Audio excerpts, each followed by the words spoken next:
It's not reality that hurts us most. It's the invisible story we write on top of it. A missed call becomes rejection. A delayed reply becomes abandonment. A different opinion becomes betrayal. But what if life isn't breaking our hearts? What if it's only breaking our expectations? In this episode, we'll explore the subtle weight of should have and the soft power of letting it go. You'll hear a Zen story about love and projection, discover how mindfulness dissolves inner pressure, and find a new kind of freedom, not from life but within it. Sparkles. If you're someone who feels deeply, who's learning to let go gently, you're not alone here. Subscribe to Lotus Light Teachings and walk this healing path with us. New reflections arrive each week, like a quiet friend showing up right on time. Now take a deep breath. Let's begin. Part 1: The Invisible Burden. How expectations quietly control us. The pain wasn't in what happened. It was in what I thought should have happened. It started with something small. You sent a message and waited. A few minutes passed, then an hour. You checked the timestamp. Seen, no reply, and suddenly your mind wasn't in the moment anymore. It was busy building stories. He must be mad at me. She doesn't care. Maybe I said something wrong. I always give more than I get. But none of that was real. Not yet, anyway. What was real was silence. And what caused the suffering wasn't the silence itself. It was your expectation that something should have happened differently. That's how expectations work. They don't scream. They whisper. They slide into your mind quietly, disguised as logic, disguised as fairness. They say, if I do this, I should get that. If I love fully, I should be loved back. If I'm a good person, life should reward me. But here's the truth the Buddha pointed to. Life doesn't hurt us. Our attachment to how we expected it to go does. We expect people to read our minds. We expect our partners to always understand, our families to never disappoint, our careers to follow a clear arc. We expect our bodies to stay healthy, our plans to unfold smoothly, and our mornings to start with ease. But life doesn't follow the script we write in our heads. It never agreed to, and yet we suffer as if it broke a promise. Expectation is subtle. It's not always grand or dramatic. Sometimes, it's as simple as wanting someone to notice when you're quiet, or hoping a plan won't fall through, or believing that a kind act deserves kindness back. And the moment life doesn't deliver, we don't just feel disappointed, we feel betrayed. Because somewhere deep inside, we weren't living in what is. We were living in what should have been. This is the invisible burden we carry. And most of the time, we don't even know it's there. Until one day, someone says something completely neutral, and it stings. Why? Because it didn't match our expectation of what they should have said. Until one day, the weather changes, and instead of adjusting, we grieve the sunny day we were hoping for. Until one day, we look in the mirror, and the person we see isn't the version we'd imagined we'd become by now. And we think it's failure, but it's not. It's just life not matching a mental picture. The Buddha called this dukkha not just suffering, but the subtle friction between reality and what the mind insists it should be. And the more tightly we grip our image of how it should go, the more painfully we are dragged by life as it actually unfolds. But what if, just for a breath, you paused the inner script? What if you said, this wasn't what I expected, but maybe, just maybe, it's still okay. Let's sit with that. Let's begin there. In the next part, we'll explore the pain of should have and how it quietly shapes our relationships, our peace, and our view of self. But for now, just notice. Notice the quiet expectations you woke up with today. The ones you didn't speak out loud, but carried like a second skin. Are they helping you breathe? Or are they asking you to hold your breath until life behaves? Part 2, when reality disappoints. The pain of should have. It wasn't the ending that hurt me. It was the story I thought we were still writing. There's a kind of heartbreak that doesn't come from what happened, but from what didn't. The job you almost got. The friendship that quietly faded. The version of your life you dreamed of by now. still waiting at the edge of some imagined timeline. And you whisper to yourself, it should have worked. We should still be talking. I should be further along. This should feel different. The pain doesn't come from the event. It comes from the gap between what is and what you believed should have been. That word, should, is so small, but it cuts deep because it doesn't just describe a preference. It carries a quiet accusation that something went wrong, that someone failed, that you failed, that life didn't keep its part of the deal. But here's the truth. There was no deal. There was no promise that every good deed would be returned. No rule that said, if you love enough, they'll stay. No guarantee that your kindness would protect you from loss. And yet we move through life expecting those things. Not always consciously, but deeply, deeply woven into our longing. There's a story I once heard. A woman planted a garden for her daughter. Tulips, daisies, lavender, each chosen with care. She watered the soil. She checked it every day. But spring came and went, and only weeds appeared. She wept. I did everything right, she cried. It should have bloomed. But her neighbor, an old monk, said gently, your love was true, but the earth has its own wisdom. What blooms and what doesn't isn't a verdict. It's just nature's way. And maybe that's the heart of it. What doesn't go according to plan doesn't mean something's wrong with you. It just means life is being life. The Buddha didn't promise us life would meet our expectations. He promised us that attachment to expectation is the cause of suffering. That the moment we replace should with what is, we begin to find peace. So let me ask you gently, what story in your life are you still grieving? Not because it ended, but because it didn't end the way you imagined? Is it a relationship you thought would last? A dream job that slipped away? A version of yourself you thought you'd become by now? The pain is real, but you're not broken. You're just standing at the crossroads between reality and the fantasy that never came true. And you get to choose now, to mourn the version that never happened, or to meet the one that's quietly unfolding in front of you. In the next part, we'll explore how expectations don't just affect how we see life, but how we love others. Because sometimes we're not loving a person, we're loving the idea of who they should be, and that can hurt everyone involved. So breathe, let the word should fall away for just a moment, and see what remains. Part 3, the mirror of relationships, letting others be themselves. Was I loving them, or loving the idea of who I hoped they'd become? Sometimes, it's not the person who breaks your heart. It's the version of them you built in your mind. The gentle, attentive, always there version. The one who would never forget your birthday. The one who would understand you without needing to be told. You held them like a mirror, but you forgot. A mirror only reflects what's there, not what you wish was there. So much of our pain in relationships doesn't come from who the other person is, comes from who they aren't. According to our story, you wanted them to be softer, more consistent, more expressive, more spiritual, more healed. And when they weren't, it felt like betrayal. But was it betrayal? Or was it simply disappointment in the gap between expectation and reality?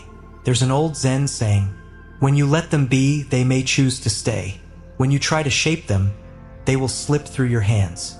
We often confuse love with projection. We fall in love with potential, with possibility, with what could be if they just changed a little. But real love, compassionate, mindful, awake, doesn't demand transformation. It allows presence. It says, I see you as you are, and while I may long for deeper connection, I won't demand you become someone else for me to feel safe. This doesn't mean we accept abuse. It doesn't mean we shrink ourselves to fit their limitations. It means we stop trying to love with conditions.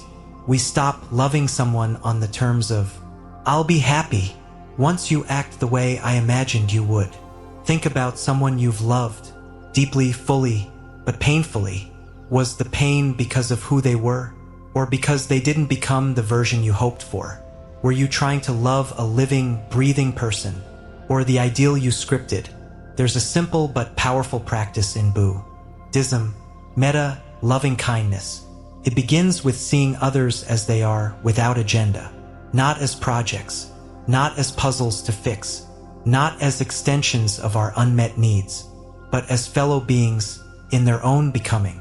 And this shifts everything, because when you stop trying to change someone, you give them space to grow. And when you stop expecting them to fill every corner of your emotional house, you find the courage to furnish those rooms yourself. So ask yourself gently, am I loving, or am I expecting? Am I seeing clearly, or am I projecting a version of them I want to believe in? Love isn't about editing people to fit our piece. It's about finding peace with who they are, and deciding from there how close you can stand. In the next part, we'll explore a beautiful truth, that letting go of expectation doesn't mean letting go of love. It means letting go of the need to control how it unfolds. And from that surrender, something softer, truer, and freer can begin. Part 4, the freedom of surrendering how it should be.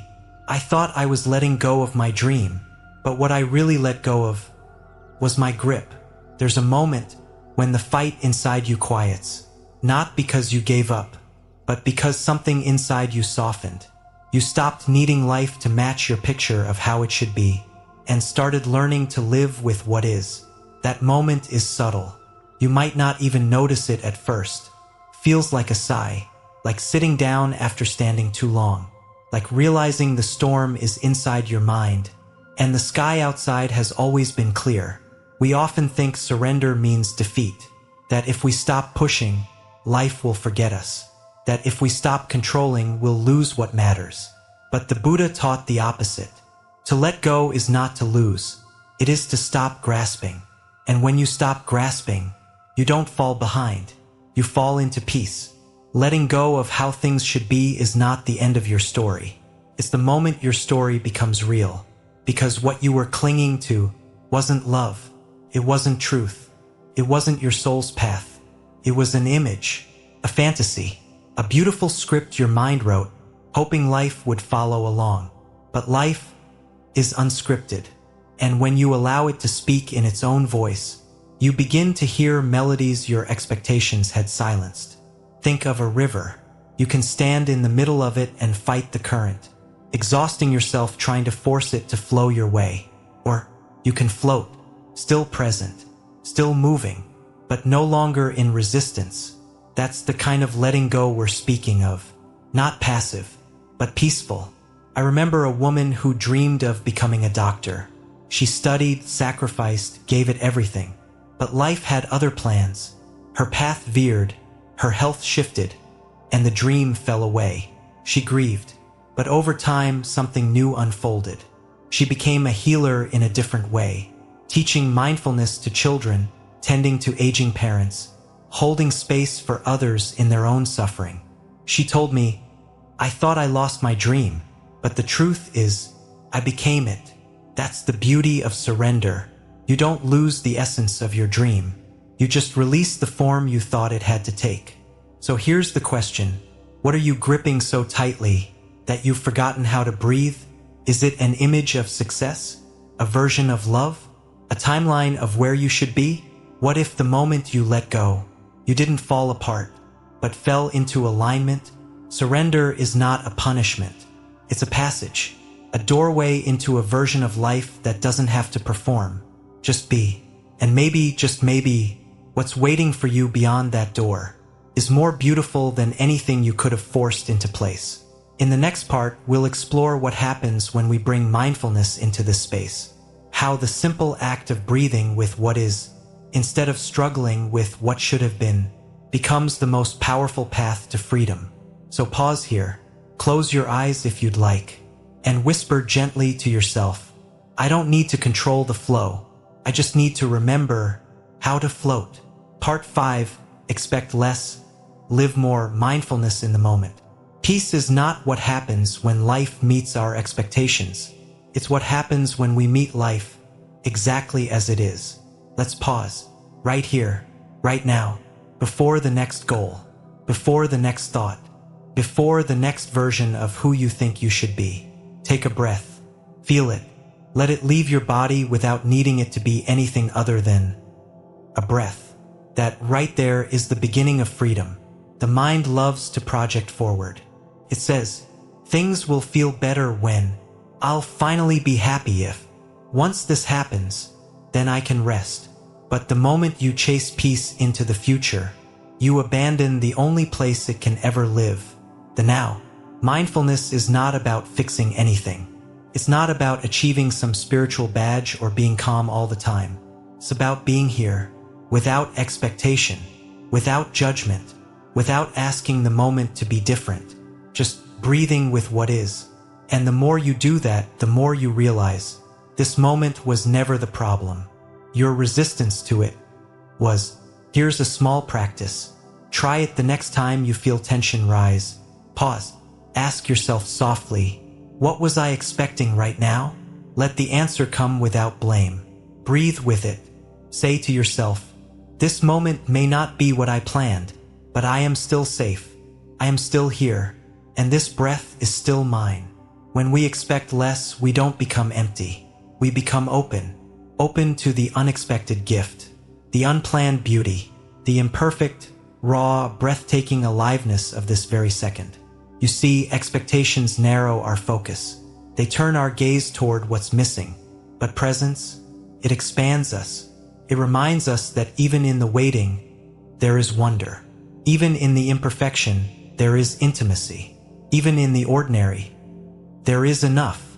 Thich Nhat Hanh once wrote, to live in the present moment is a miracle. The miracle is not to walk on water. The miracle is to walk on the earth in peace. That's what we forget, that the real magic isn't in things going our way. It's in noticing that they're already happening. Right now, right here, without our pushing, without our scripting, just happening. So today, try this. Let the world be what it is. Let people speak how they speak.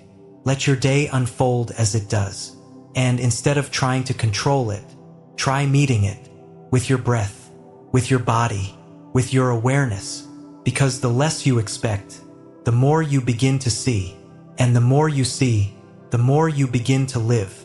In the final part of this journey, we'll come full circle and explore how letting go of expectation opens the heart to something far more powerful. Gratitude. Not for what might be, but for what is already here. And from that space, we stop striving. We start living. Part 6, Gratitude for what is. Living from wholeness, not lack. I stopped asking life to give me more and started thanking it for what I'd missed while waiting. There's a quiet kind of joy that doesn't come from winning. It comes from not needing to, not needing the moment to impress you, not needing the people around you to change. Not needing the day to go just right. Comes when you stop holding a checklist in your heart and start holding the moment itself.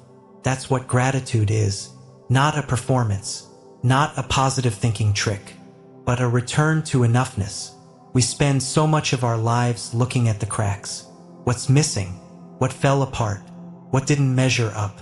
But here's a truth the Buddha knew well. If you focus on what's lacking, even a full life will feel empty. But if you touch the fullness in each breath, even an ordinary day becomes sacred. There was a man once, heartbroken after losing his job. He spent weeks in despair, replaying all he did right, all they did wrong. One morning, he sat outside with tea, too tired to think. A breeze touched his skin. Birdsong echoed in the stillness. His breath slowed, and for the first time in weeks, he didn't need anything to be different. He just noticed, and in that noticing, he found peace. Not because life gave him back what he lost, but because he found himself in what remained. Gratitude doesn't require perfection. It requires presence. When you stop demanding life look like your dream, you start seeing the dream that life already is. The cup of tea, the roof above you, the friend who stayed, the breath that never left. Not flashy, not loud, but real. And real is enough. Sometimes we chase grand miracles. We wait for the big breakthrough, the big healing, the big sign. But maybe the deepest miracle is learning how to see again, to walk barefoot through your own life, and feel the ground that's held you all along. to taste your food slowly, to watch the rain fall without wishing for sun, to say, "This moment may not be everything I imagined, but it is here, and I am here, and that for now is enough." You don't have to fix the story. You don't have to rewrite the past. You don't have to get the future perfect. All you have to do is be with what is, and thank it, not because it fulfilled every wish, but because it offered something quietly beautiful. You almost didn't notice while reaching for more. So today, breathe in softly, and as you exhale, whisper, "Thank you for the imperfection, for the detours, for the now." Because when you live from wholeness, you stop begging life to complete you. You realize it already has. So maybe peace isn't something we earn. It's something we remember once we stop expecting the moment to impress us. Maybe gratitude was never meant to arrive wrapped in perfection, but hidden in the ordinary, quietly waiting to be seen. You are not behind. You are not missing anything. You are not failing. You are here, and here is already enough. If this episode softened something in you, share in the comments.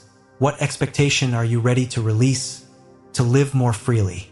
And if this path feels like coming home, subscribe and walk with us, not to become someone new, but to remember who you've always been. Until next time, expect less and see more.